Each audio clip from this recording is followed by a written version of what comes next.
বন্ধুরা, আজ একটি ভণ্ড কৃষকের গল্প বলবো। গল্পটি শেষ পর্যন্ত দেখুন, অনেক ভালো লাগবে। রসুলপুর গ্রামে একটি কৃষক ছিল। ওগো শোনো, তুমি তো আমাকে বিয়ে করে এনেছো, তোমার জমিতে তো অনেক ফসল হয়, এবার আমরা একটা সন্তান নেই। হ্যাঁ, আমরা তো সন্তান নেব। আমরা একটা সন্তান কেন নেব, আমরা অনেকগুলো সন্তান নেব। এবং কি আমার কি টাকার অভাব আছে নাকি? আমি খেতে জমি চাষ করে অনেক টাকা ইনকাম করতে পারি, কারণ আমার খেতে অনেক ভালো ফসল হয়। আচ্ছা ঠিক আছে, তাহলে আমরা বাচ্চা নেই। এই বলে কয়েক বছর পর তাদের দুটো সন্তান হলো। আর সেও তার জমিতে অনেক ফসল ফলালো এবং কি সে একটি নতুন বাসা তৈরি করলো। তখন সে তার গিন্নিকে বলতেছে, গিন্নি, আমার তো কোনো টাকার অভাব নেই, আমি আর একটা বিয়ে করব। কি বলো এসব, কি বলতেছো? আমি তোমার এখানে এসেছিলাম, তুমি তো তখন বেশি একটা টাকা কামাতে পারতে নয়, এখন তোমার টাকা হয়েছে বলে কি তুমি আর একটা বিয়ে করবে? এটা একটা কথা হলো? তুমি তোমার দুইটা সন্তান আছে, এই সন্তান রেখে তুমি আবার বিয়ে করবে? এটা কি ঠিক হচ্ছে? তুমি কখনো বিয়ে করবে না। না, তাহলে তুই তোর বাপের বাড়ি চলে যা, আমি নতুন একটা বিয়ে করব। এটা বলে সেখান থেকে সে চলে গেল। তখন সে কান্না করতেছে। হ্যাঁ, আমার বাচ্চাদের কি হবে? ওদের বাপ যদি আর একটা বিয়ে করে ফেলে তাহলে তো সম্পত্তি দুই ভাগ হয়ে যাবে, এবং কি আমাদের ছেলে মেয়েদেরকে ওর সৎ মা অনেক মার দেবে। এখন আমি কি যে করব? আমি তো এখান থেকে জেলে ওদেরকে নিয়ে যেতে হবে, আর নিয়ে গেলে তো আমার বাবা মা ওদেরকে খাবার খাওয়াবে না, কারণ আমার বাবা মারা তো মধ্যবিত্ত ফ্যামিলির লোক। এখন কি যে করি? হ্যাঁ, এদের মুখের দিকে তাকিয়ে হলেও আমার এখানে থাকতে হবে। এটা বলে তার ছেলে মেয়েদের নিয়ে সে বসে আছে।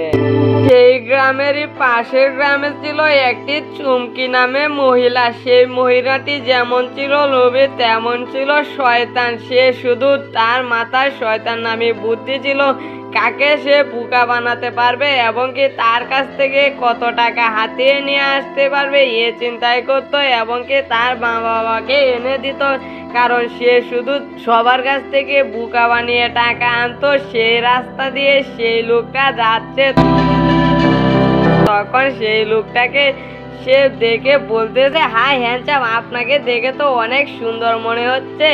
আপনার ঘরে যদি আমি বউ হতাম তাহলে আমি ধন্য হয়ে যেতাম। কি বলো, তুমি আমাকে বিয়ে করবে? আমার বাড়িতে কিন্তু দুইটি সন্তান আছে এবং কি একটি গিন্নি আছে, তুমি আমাকে বিয়ে করতে রাজি হবে? হ্যাঁ, তোমাকে আমি বিয়ে করতে রাজি হব। আচ্ছা ঠিক আছে, তাহলে আমি তোমাকে বিয়ে করতে রাজি। তখন সে মনে মনে ভাবতেছে, হ্যাঁ, আমি তো ওকে বিয়ে করব ওর টাকা হাতিয়ে নেওয়ার জন্য, কারণ শুনেছি ওই গ্রামের এই লোকের অনেক সম্পত্তি আছে, এবং কি তার কাছ থেকে টাকা এনে আমার মা বাবাকে দেব। হা হা হা হা হা, টাকা শেষ হলে আবার তো ওর ঘর থেকে চলেই আসবো, ওদের মাঝখানে ওদের সংসারটাও নষ্ট হয়ে যাবে। হা হা হা হা হা। এটা বলে সে তার বাড়িতে নিয়ে গেল।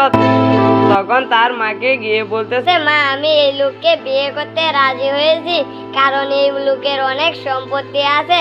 তাই নাকি মা? তুই তো তাহলে ভালো কাজই করেছিস। এই লোকের কাছ থেকে পটিয়ে তুই অনেক সম্পত্তি নিবি তোর নামে, এবং কি ওই লোকের কাছ থেকে অনেক টাকা আনবি, তারপর তুই আর একটা ছেলে দেখে তুই বিয়ে বসবি। আচ্ছা ঠিক আছে মা, এভাবে বলো না, ও শুনে ফেললে আমাকে বিয়ে করতে রাজি হবে না। তখন তাকে বালবুল বুঝিয়ে তাকে বিয়ে দিয়ে দিল। তখন সে বউ নিয়ে আসলো। তখন তার ছেলে মেয়েরা দেখে বলতেছে, বাবা, এই মহিলাকে? হ্যাঁ, এটা তোর নতুন মা। কি, আমার মা তো আছে, তাহলে কেন তুমি বিয়ে করলে? না, তোর নতুন মা দরকার আছে, তুই বুঝবি না। তুই এখন ঘরে যা, আমি আমার বউকে নিয়ে আমিও ঘরে যাচ্ছি। এই বলে সে ঘরে চলে গেল।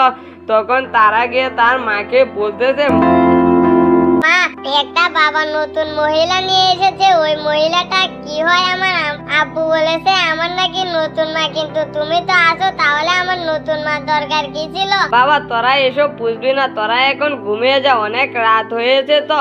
আচ্ছা ঠিক আছে মা, তাহলে আমরা ঘুমিয়ে যাচ্ছি। এই বলে তারা ঘুমিয়ে গেল। তখন সে বলতেছে, হ্যাঁ, আমার স্বামী এটা একটা কাজ করলো, আজ টাকা হয়েছে বলে এই সন্তানদের জীবনটাকেও সে নষ্ট করতে চাইছে। এখন কি যে হবে কিছুই বুঝতেছি না। যাই ঘুমিয়ে যাই, ওর জন্য টেনশন করে আমার শরীরটা যদি খারাপ হয়ে যায় তাহলে আমার ছেলে মেয়েদেরকে খাবার খাওয়াবে কে? এটা বলে সেও ঘুমিয়ে গেল। তখন কিছুদিন পর চুমকি তার স্বামীর কাছ থেকে টাকা চুরি করে তার বড় বউয়ের নামে দোষ দিয়ে বলতেছে, তোমার বড় বউ তোমার কাছ থেকে টাকা নিয়েছে, তুমি সেটা জানো? না তো, আমি তো টাকা বিছনার উপর রেখে গিয়েছিলাম, কিন্তু টাকাটা নেই। টাকাটা কে নিয়েছে? তোমার বড় বউ দেখেছি টাকাটা নিয়েছে। তুমি গিয়ে তোমার বড় বউয়ের কাছ থেকে নিয়ে নাও, তা না হলে তার বাপের বাড়ি পাঠিয়ে দেবে। আর আমার বাপের বাড়ি তো অনেক ধনী, সেজন্য আমি তো আর পাঠাবো না, সেজন্য ওর কাছ থেকে এনে আমাকে দাও। তখন সে রাগে তার বড় বউয়ের কাছে গেল, ওগো তুমি এসেছো, আমি আরো তোমার কাছে যেতাম, কারণ আমাদের বাজার ফুরিয়ে গিয়েছে, তুমি বাজার করে দিবে না? হ্যাঁ, তোদেরকে তো বাজার করে দেব, কিন্তু আমার টাকাটা চুরি করে কোথায় রেখেছিস? আমার টাকাটা দিয়ে দে। কে তোমার টাকা চুরি করেছে? তুমি এসব কি বলতেছো? আমার ছোট বউ বলেছে তুই বিছনার উপর থেকে আমার টাকা চুরি করে এনেছিস, তুই টাকা ফিরিয়ে দে, তা না হলে তোর বাপের বাড়ি চলে যা, তোকে আর আমি খাওয়াবো না, এবং কি তোর সন্তানকেও খাওয়াবো না। আমার সন্তান মানে তো তোমারও সন্তান, তাহলে তুমি খাওয়াবে না কেন? না, ওদেরকে আমি খাওয়াবো না, কারণ তুই জন্ম দিয়েছিস, কারণ তুই একটা চুন্নি, তোর ঘরের থেকে সন্তান হয়েছে, সেটাও তো চুরি হবে না, তুই চলে যা। তখন তাকে বাড়ি থেকে বের করে দিল। তখন বের করে দিয়ে তার ছোট বউয়ের কাছে এসে বলতেছে, ছোট বউ শোনো, আজ থেকে তুমি আর আমি এ বাড়িতে থাকবো। আমি বড় বউকে বের করে দিয়েছি, আজ থেকে আমরা দুইজন থাকবো। হ্যাঁ, তুমি কি সত্যি বলেছো নাকি? ওই চুন্নিটাকে কি বাড়ি থেকে বের করে দিয়েছো? হ্যাঁ, আমি বাড়ি থেকে বের করে দিয়েছি, এখন থেকে আমি আর তুমি থাকবো। আচ্ছা, আমি বাজার করে নিয়ে আসি। আচ্ছা ঠিক আছে, আসার সময় আমার জন্য কিছু গয়নাগাটি কিনে এনো। আচ্ছা ঠিক আছে। এই বলে সেখান থেকে সে চলে গেল।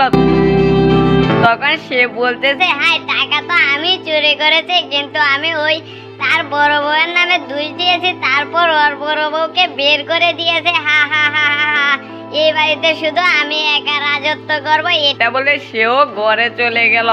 ওইদিকে আবার সে বাজারে গিয়ে অনেকগুলো তরকারি কিনলো, এবং কি তার বউয়ের জন্য কিছু গয়নাগাটি কিনে সে বাসায় এসে ডাকতেছে, চুমকি শুনো। হ্যাঁ বলো, তুমি আমার জন্য কি এনেছো? দেখো তোমার জন্য কত বাজার এনেছি, এবং কি তোমার গয়নাগাটি এনেছি, এগুলো নিয়ে এবার ঘরে যাও। তখন তারা ঘরে চলে গিয়ে রান্না করে তারা খাবার খেয়ে ঘুমিয়ে গেল।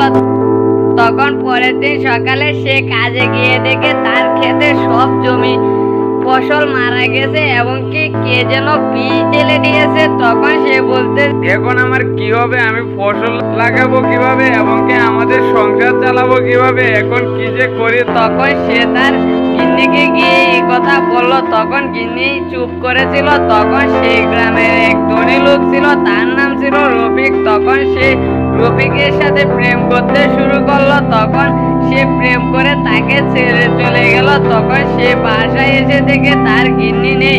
হ্যাঁ, আমার গিন্নি কোথায় গেল? গিন্নিকে তো বাসায় রেখে গিয়েছিলাম, গিন্নি তো বাসায় আমাকে রেখে কোথাও যায় না, তাহলে আজ হঠাৎ করে কোথায় চলে গেল কিছুই তো বুঝতেছি না। তখন সে খুঁজতে বের হলো।